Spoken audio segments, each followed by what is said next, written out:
Marin Holloway carried 8 gray geese out of a feed truck in a wire crate at 5 in the morning, and Earl Pickens, who sold them to her, laughed so hard he had to set down his coffee on the bumper. She paid $63 for the lot, counted it into his palm in worn bills, and did not laugh back. The geese spilled out of the crate sideways, all neck and complaint, hissing at the gravel as if the gravel had wronged them. They were Toulouse geese, gray as riverstone, heavy in the chest. Earl kept laughing. The honk patrol, he called them, right there in her own driveway, said it twice because he liked the sound of it.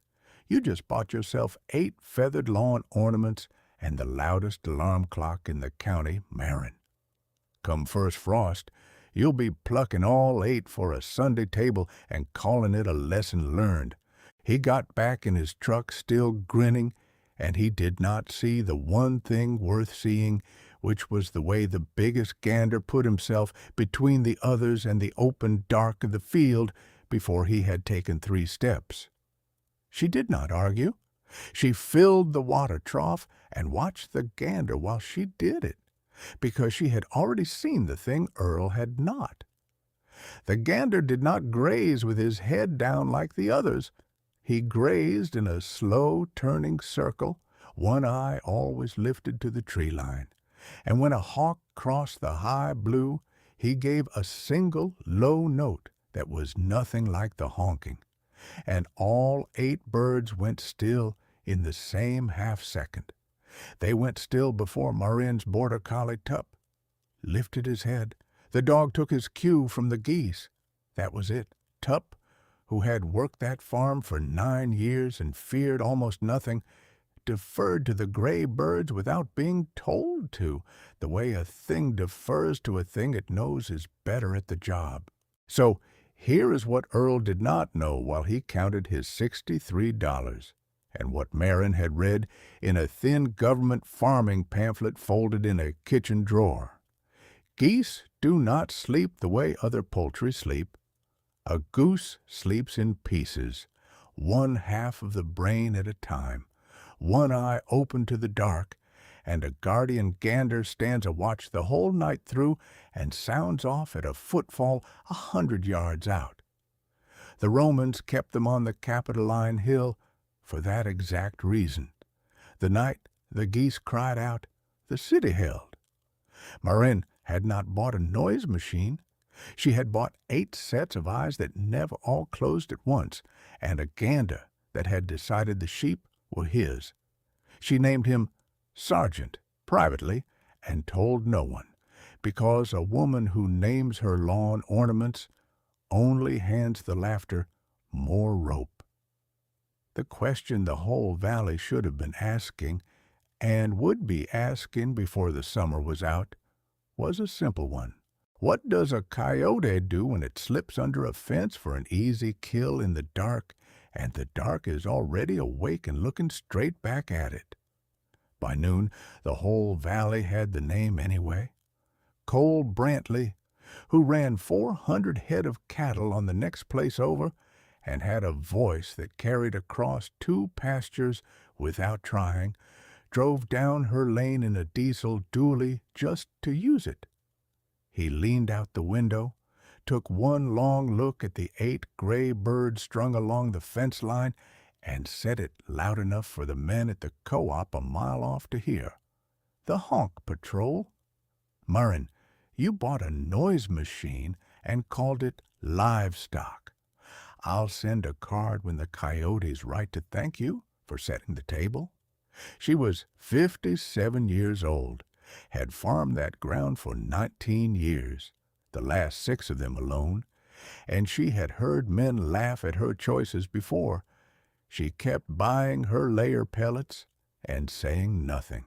There was nothing in the laughter worth answering, and there was a great deal in the gander worth watching.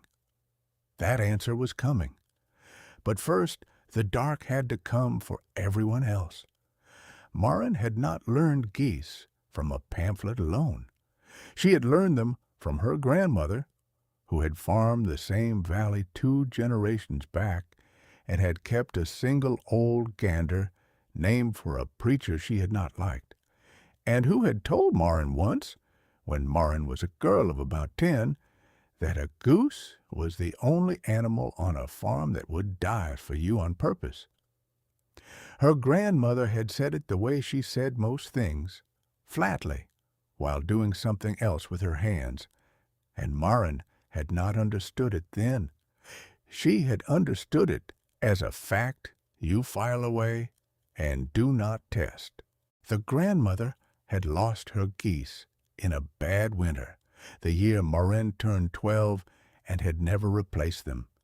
And the knowing had sat in Marin unused for 45 years, the way a great deal of useful knowing sits unused in people who grew up close to the ground.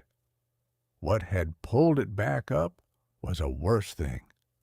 2 springs before the geese, Marin had lost 9 ewes and a guardian dog of her own to a single bad season of coyotes, and the loss had nearly broken her.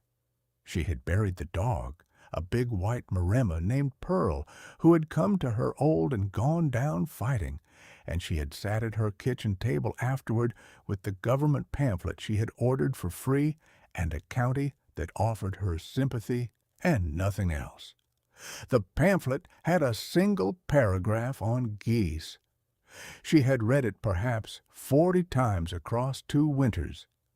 She did not buy the geese on a whim, the way the seller believed and the way the valley would tell it. She bought them the way a person buys the last thing they can think of. She kept that to herself, too. A woman explains herself to people who have earned the explanation, and the valley had not. The 8 gray geese settled into the farm through a hot, dry July, and Marin did the patient work that nobody saw and nobody would have believed mattered. She did not let them range loose at first. She penned them with the sheep, fed them at the same hour she fed the sheep, walked the same line at the same time each dusk, so the birds learned her shape against the light, and most of all, she did not interfere with the gander. Sargent set his own watch. He did it without being asked, the way a thing does what it was built across 10,000 years to do, and Marin's only real labor was to stay out of his way and learn to read him. She learned his 3 sounds. There was the honking, the famous racket, the open clamor that the valley laughed at, which the gander used for the trivial and the daylight, a strange dog at the road, a truck on the gravel, a turkey vulture too low. There was the low note, the warning, which meant a thing was wrong and bore watching, and which put the flock on its feet without panic. And there was a 3rd sound she heard only once that summer, a flat, hard hiss, with the wings already coming out, which meant the talking was over. By the end of July she could stand at her kitchen window in the dark and know from a single note whether to set down her coffee or pick up her boots. She learned the rest of it by watching hour on hour, the way her grandmother must have watched the old preacher gander 2 generations back. The geese counted the sheep. She was nearly sure of it, and she could not have proved it to a soul. At dusk, when the flock drifted in toward the run-in shed, the gander would walk the whole bunch in his slow circle, and if a ewe lagged out at the far fence, he would go out and stand near her, not herding the way Tup herded with Rush and I, but simply placing himself between that ewe and the open ground until she came in. The sheep, for their part, had stopped startling at the birds inside the first week and had begun to bed down near them, the way prey will gather to a thing that watches the dark so they do not have to. Marin had read that in the pamphlet, too, the line that the flock comes to treat the gander as one of its own, and the gander comes to treat the flock as his. And she had thought it the sort of soft thing pamphlets say. It was not soft. It was happening in her pen every evening, and the only people who would have believed it were dead. She did the unglamorous work that made it hold. She trimmed nothing. She kept the gander's water clean and deep enough to dunk his whole head, because a goose that cannot clean its eyes goes half blind, and a half-blind sentry is worse than none. She did not let the dog and the geese compete, gave each its own feed in its own corner, and she learned to read the small daily politics between Tup and Sergeant, the careful distance they kept, the way the dog had decided the geese were senior to him on the matter of the dark, and deferred without sulking. None of it looked like much. A woman walking a fence line at dusk, a woman filling a water tub. It looked, from the road, exactly like the foolishness Cole Brantley said it was, and that suited Marin fine, because the work that saves a farm almost never looks like anything from the road. The first test came on a still night near the end of July, and it nearly undid her faith before the geese ever earned it. She woke to the low note, just the low note, no hiss, and she was at the window in her bare feet, with her heart going. The beam of her flashlight caught a single coyote standing just outside the fence at the creek corner, head low, testing, a lean young animal that had come ahead of the others to read the place. The gander had the flock up and bunched, and he stood at the wire with his neck out and gave the low note again and again, and the coyote did not come in, but it did not leave either. It stood and looked. For 3 full minutes it stood and looked, and Marin stood at the window, with the loss of Pearl rising in her throat and her hand already on her boots, certain she was about to watch it happen again, certain the birds would break the instant the thing came under the wire, the way every soft flock breaks. The coyote took 1 step toward the corner. Sergeant did not give ground. He came forward to the wire, wings half lifted, hissing now, and the young coyote held a moment longer and then turned and trotted back up the creek into the dark. Nothing had been killed. Nothing had even been touched. But Marin did not sleep the rest of that night, and in the gray morning she stood at the pen and looked at the 8 gray birds grazing as if nothing had happened, and she let herself doubt them honestly and fully, the way you have to doubt a thing before you can really trust it. A single coyote turned by noise was a long way from a pack that had beaten 3 trappers. She did not know yet whether she had bought a guard or only a delay. She told no one about the night. There was no one who would have heard it as anything but proof she had gone strange out there alone with her birds. Cole Brantley came by twice more in those weeks, both times to laugh, both times louder. He had taken the honk patrol as a personal entertainment, and he was not a man to let a good joke starve. He told her at the feed store, in front of 6 other men, that he had seen her out walking her geese at dusk like a city woman walks a poodle, and that he had a friend who would pay good money to film it. The men laughed. Marin paid for her pellets and said, mild as milk, that she hoped his cattle slept well, and went home. She did not know yet how soon that line would stop being mild. If you've made it this far into Marin's story, hit subscribe, because what happens next is the part I've been waiting to tell you. It started at the Brantley place of all places, the 3rd week of June, before the geese had even finished settling in. Cole lost a calf first, then 2 more in a single night, hamstrung and pulled down at the wet corner of his lower pasture where the creek brush ran thick. He found them at first light and he did not laugh that morning. By the end of the week, the whole valley was bleeding stock. The Vesper family, who kept 140 head of meat goats 2 miles south, lost 11 in 9 nights. Old Russ Tillman, who had a small flock of Catadin sheep and bad knees and no one to help him, lost 6 lambs and a ewe and stopped sleeping. It was not one coyote. It was a pack that had pups to feed and had learned the valley was soft. And they worked it like a route, place to place, taking the easy and the slow and the pinned. And they were patient, and they were smart, and they did not make the mistakes that get coyotes killed. The county did what counties do. They held a meeting in the Grange Hall on a hot Thursday night, every folding chair full, the windows open, and the moths coming into the lights, and the voices rose the way frightened voices rise, looking for someone to be angry at and someone to fix it. Marin went, and she sat in the back.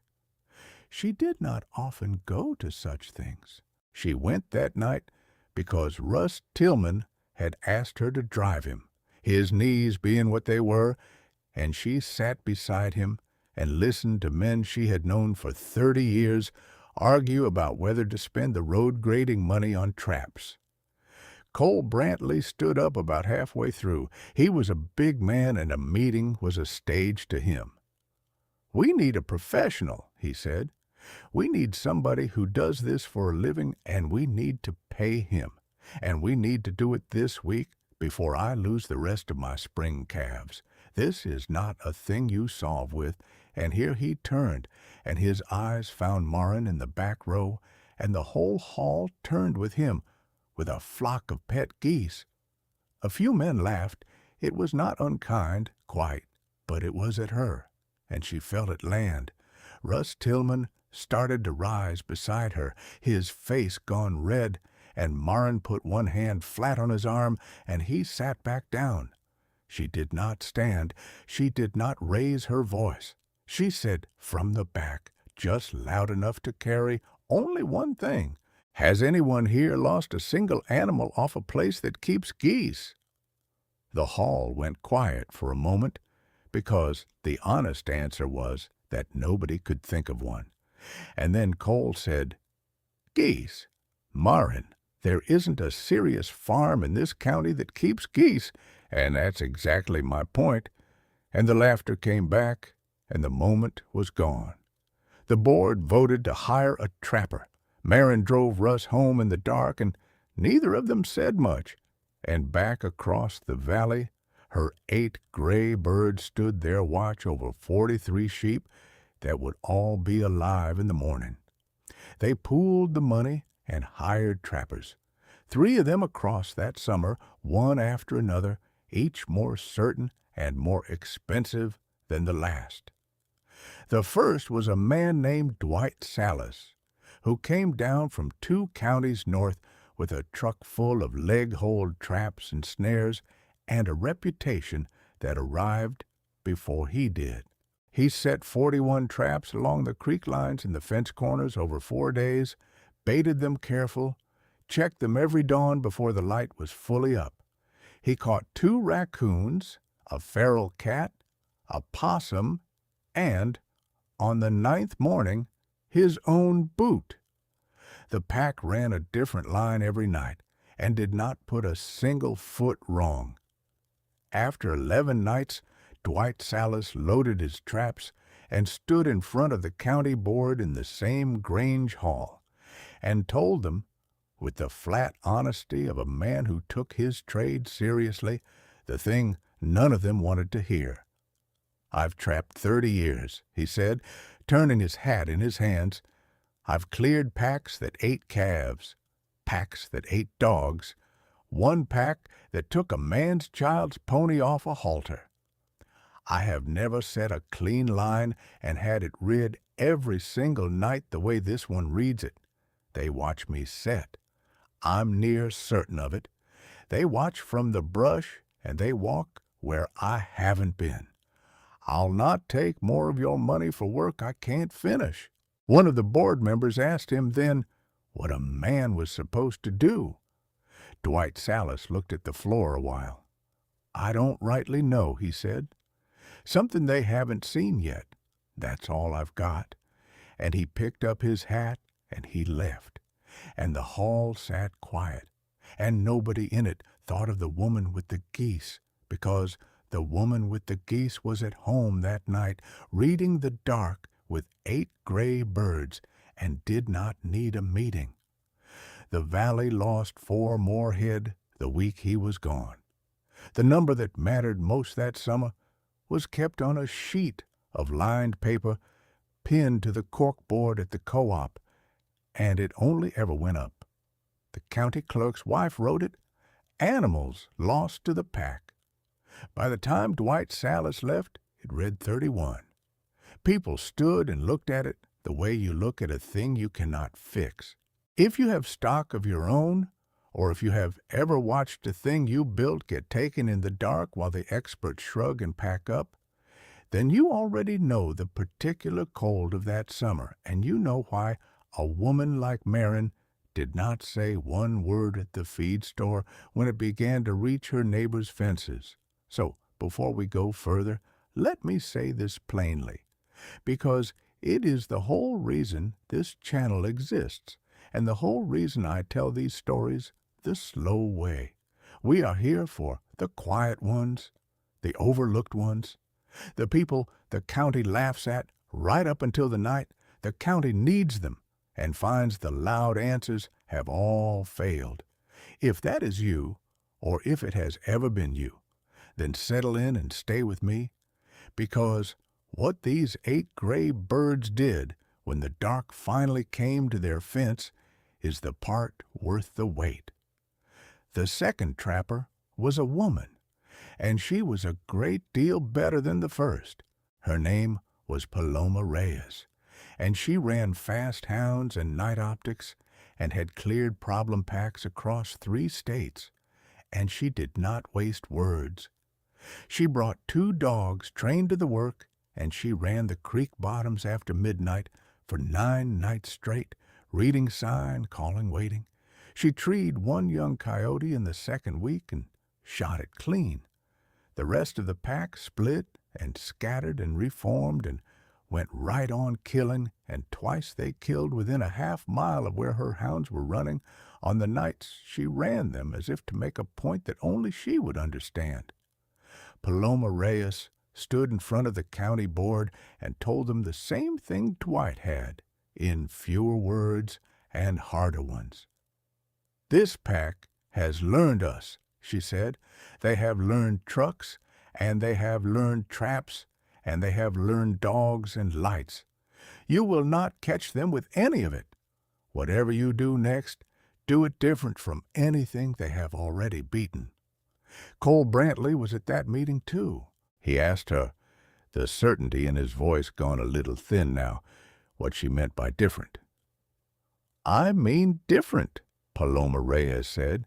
"I mean, you stop trying to kill 'em, and you start making your stock not worth the trouble. A pack hunts the easy. Take away the easy, and they move on to softer country. I've seen it done with the right dogs. I've heard of it done with other things, but I don't run other things, so I can't help you there." And she shouldered her pack and walked out, and Cole sat with the word "other" turning over in him, and did not yet let it land where it wanted to land, because it would have meant a flock of pet geese had been the answer all along, and a man does not arrive there in one evening. She took half her fee and went home. The sheet at the co-op read 49. The third trapper was the most expensive and the most certain of himself, which is often the same thing. His name was Garrett Voss. He charged the county $900 up front. He wore his certainty like a good coat, and he believed in poison. He laid out treated bait stations along every kill corridor in the valley, which was legal by a thin margin, and which made Morin close her sheep up tight and pen her geese, because poison does not read a property line, and a gander will eat a thing that smells like meat. Garrett Voss killed a great many things that week. He killed 2 of Russ Tillman's barn cats, and a neighbor's old hound that had wandered, and a red fox, and a turkey vulture, and somewhere out in the brush where nobody ever found them, perhaps a coyote or 2. But the pack had learned bait the way they had learned everything else. They watched the easy, free meat appear, sitting on the same kind of station the second trapper had used to lure them, and they would not touch it. They simply moved their route 1 ridge over and kept killing. Garrett Voss left in the second week, paid in full with nothing to show but a county that now trusted no one and a sheet at the co-op that read 68.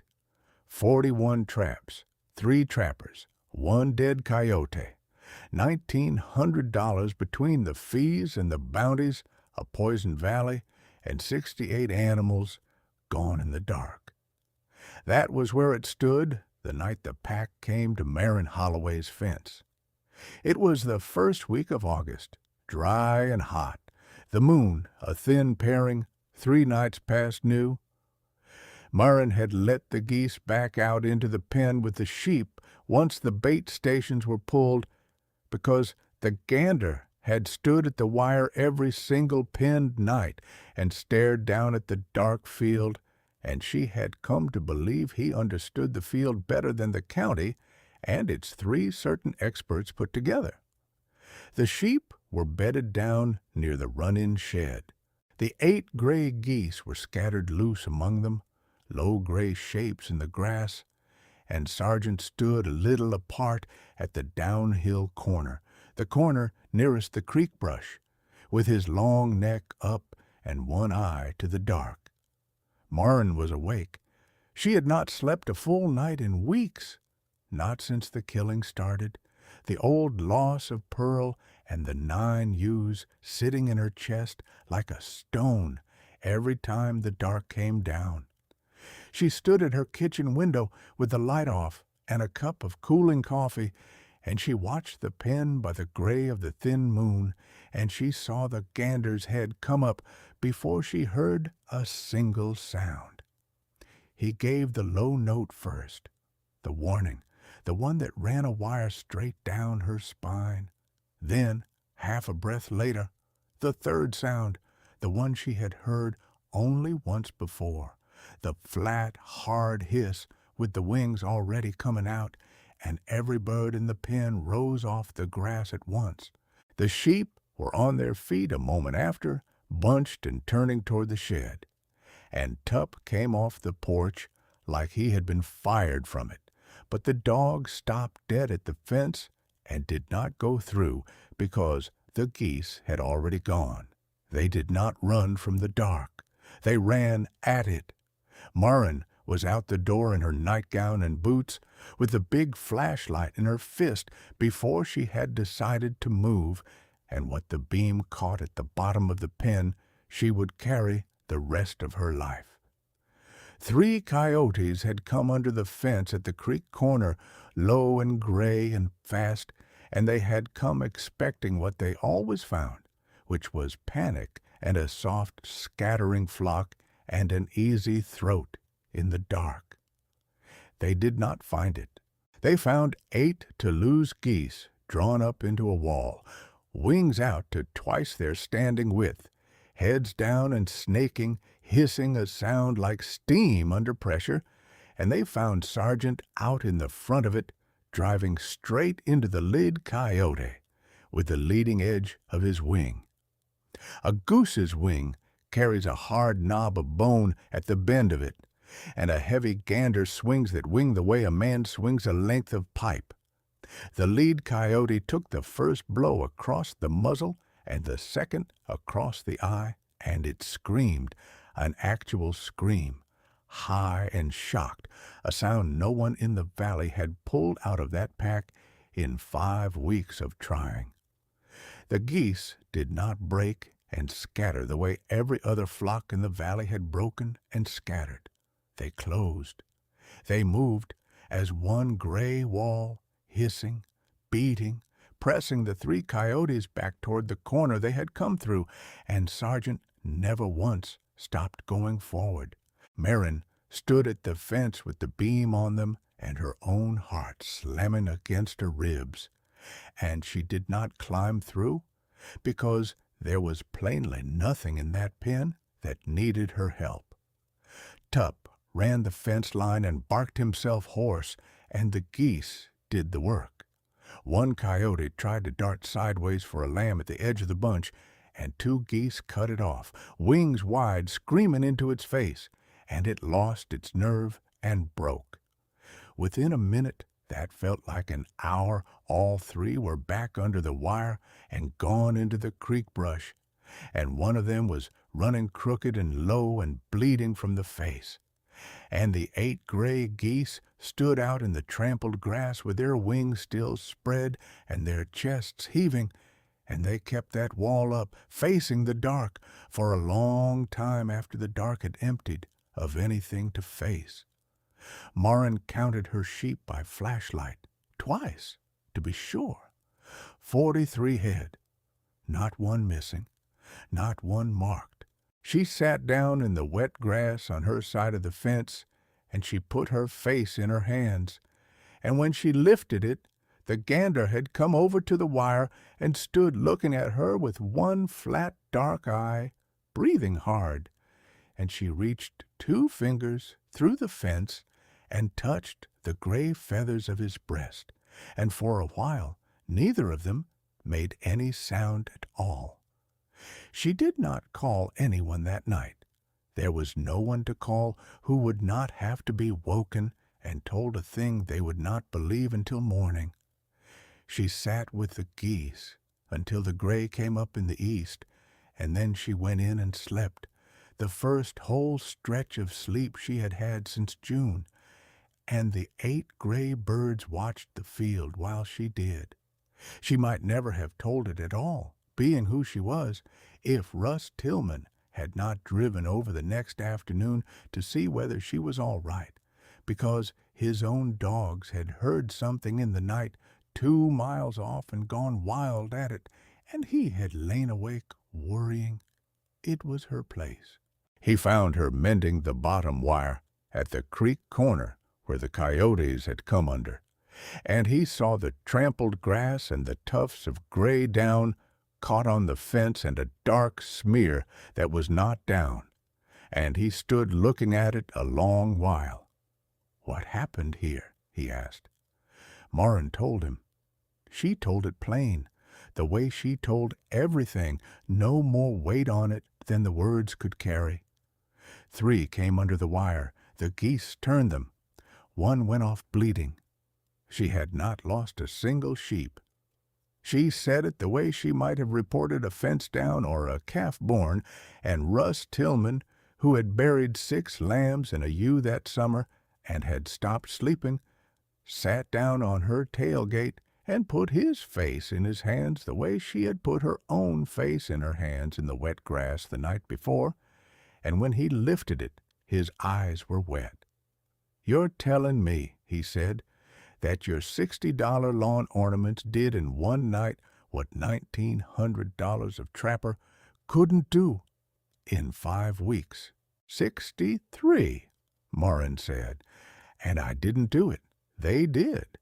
And she went back to mending the wire, because the wire still needed mending whether or not the valley had been wrong about her, and Russ Tillman drove home slow, and he did not keep it to himself the way she would have, and that was how the news got out. The pack came back twice more that month.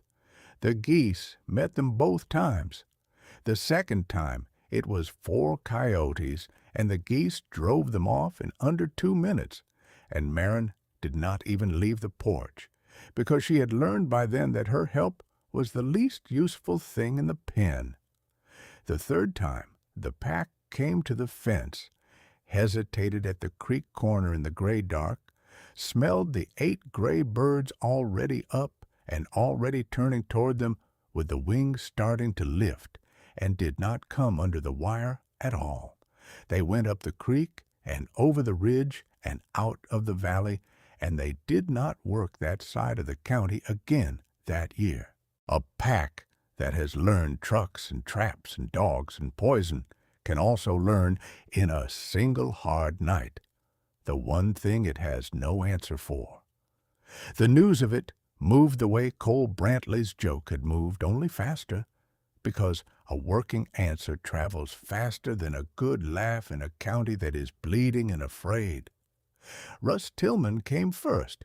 He stood at her fence with his hat in his bad hands and his bad knees, gone gaunt and gray-faced from a summer of lost sleep, and he asked, in a voice gone thin, where a fellow might buy a pair of geese this late in the season, and whether she thought it was too late to start. Marin told him the truth, plain and whole, the way she had wished someone had told her the spring she lost Pearl. A single gander among a flock will stand a watch as well as any dog, she said. But you cannot buy them grown and angry and turn them loose and expect it. You raise a few from goslings right in with the lambs, so they bond to the stock and count the stock as their own. And you give them time, and you never clip the big one's wings, because the wing is the only weapon he has. Russ wrote it down on the back of a feed receipt with a pencil he licked first.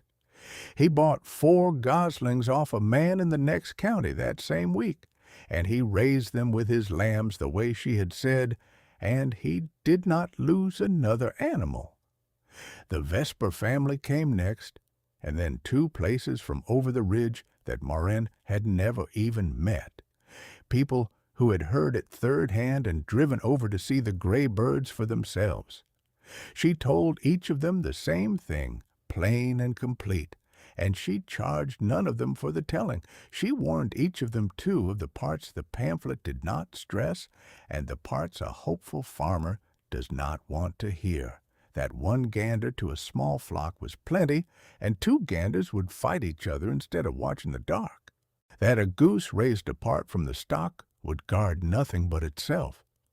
That the bird needed open water to stay sound and a dry place to roost, and that it would, yes, honk at the mail truck and the church bells in the wind, and that the honking was the price of the watching, and a person had best make peace with it. The ones who listened to all of it did well. The 1 or 2 who heard only the part they wanted, who bought a grown pair and turned them loose and expected magic, came back disappointed, and Marin told them, without heat, that they had bought the bird and skipped the work, and that the work was the whole of it. By the first hard frost, there were guardian geese on 9 farms up and down that valley, gray sentinels strung along 9 fence lines at dusk, and the awful nightly arithmetic of the sheet pinned at the co-op had simply stopped climbing. It had frozen at 68. Somebody finally took it down. The county had paid $1,900 in a poisoned valley for 3 trappers, 41 traps, and 1 dead coyote. Marin Holloway had paid $63 and changed nothing about how she farmed except to trust the things she had carried home in a wire crate while the whole valley laughed. Cole Brantley came last, which was fitting, because he had laughed the loudest, and a man like Cole arrives at humility on the longest road there is. He did not call them the honk patrol when he came. He stood at her fence a long while in the cold with his hands in his coat, and watched the gander walk his slow, turning circle among the sheep, 1 eye always lifted to the tree line. And he said finally that he had been wrong, that he had said a number of things he would take back if a man could, and that he had a corner pasture the pack had hit twice, and could she spare a bird or sell him one, and how did a fellow even go about it? Marin did not gloat. She had lost 6 years of sleep and a good dog and 9 ewes to no help at all. And she had no use for the small coin of being proved right in front of a man who had finally stopped laughing. She told Cole the same thing she had told Russ, plain and complete, and she let him write it down. And in the spring she gave him a pair of goslings at her cost, and not a dollar over. And she watched him drive off up the lane in the diesel dually that had once carried his, laughing down it. Years later, when people in that part of the county talked about the summer the pack came, they did not talk first about the trappers, though the trappers had cost the most and made the most noise and worn the most certainty. They talked about the 8 gray geese, and the woman who had bought them for $63 while the whole valley called them the Honk Patrol, and the gander she had never given a public name to, who had stood his wall in the trampled grass at the creek corner and never once stepped back. Marin farmed that ground 11 more years. Sargent lived to the great old age of 19, which a well-kept gander will do, and he stood his watch nearly to the end. The slow circle, the lifted eye, the low note in the dark that put a whole flock on its feet before any human alive knew anything at all was wrong. When he finally died, on a cold, clear evening in late October, Marin buried him at the downhill corner of the pen, the creek corner, the corner he had defended, under a flat river stone, the same gray as he had been. She did it at dusk, with Tup gone gray himself, and Slow beside her, and Russ Tillman, 88 now and still keeping geese, holding the lantern with his bad hands. She marked the stone with nothing but the year. She had never needed words on him. She stood there in the last of the light, 57 years old when she had carried him home in a crate in 68 now, and she thought about the seller who had laughed himself nearly off his feet, and Cole's joke that had run the whole valley, and the 3 certain experts with their traps and their dogs and their poison, and the one thin gray gander who had simply been awake. A guard is not the loudest thing on a place, nor the biggest, nor the thing that costs the most. It is only the thing that is already awake when the dark comes asking. So tell me, before you go, if a coyote pack had emptied every pen around you and 3 paid trappers had packed up beaten, would you have spent another $1,900 chasing the loud and certain answer? Or would you have walked out to the wet grass at 5 in the morning and trusted the cheap, laughed-at thing that was already watching the dark before anyone ever told it to?